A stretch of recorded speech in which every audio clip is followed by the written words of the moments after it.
I still see the day with perfect clarity. As far as I was aware, it was a day like any other day. I still remember walking to my second class of the day, German. To get to the classroom, we had to walk to the front of the school, and that's where I saw my mum walking ahead. See, my mum works at my old school. I, of course, thought something was wrong straight away, as soon as I saw her. My mum explained to me that my grandma had a reaction to something at the hospital involving her eye appointment. I felt nervous, but at the same time also kind of reassured, as my mum seemed relaxed about the situation, not visibly upset at all. So I went off to my lessons, thinking about my grandma, of course, but not worrying too much, as my mum seemed so calm when I saw her. As the time got closer and closer to go home, I had a sudden worrying feeling creep over me. The walk home felt like the longest walk home ever, even though I was trying to walk as quickly as possible. The 7th September 2005. It was a beautiful day. Blue sky and the sun was still shining brightly. We, as a family, always have our windows open during the summer, and today would have been like no other day.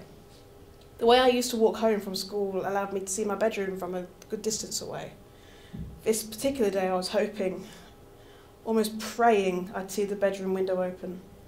As for me, seeing it open would mean that everything was normal. Everything would be okay. The sun was still shining at 3 p.m. and still warm. If everything was normal, the window would be open, as my mum would already be home.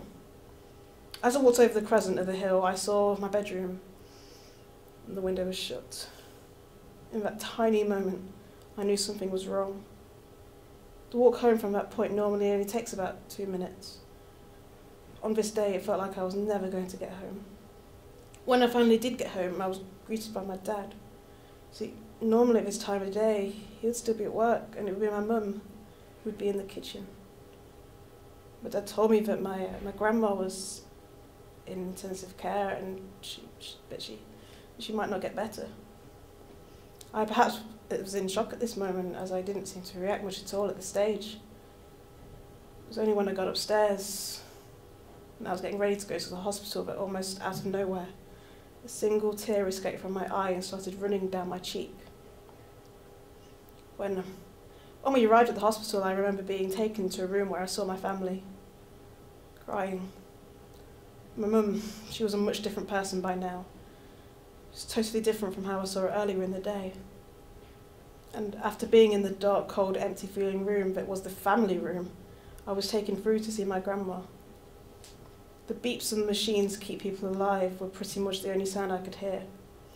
Then, as I came around the corner, I saw my grandma holding my grandma's hand, talking to her as if she was going to sit up and reply. As I got closer and closer, I remember the tears appearing once again.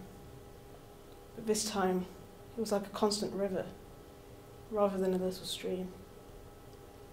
And even through the tears I shed that day, I still remember the day with perfect clarity.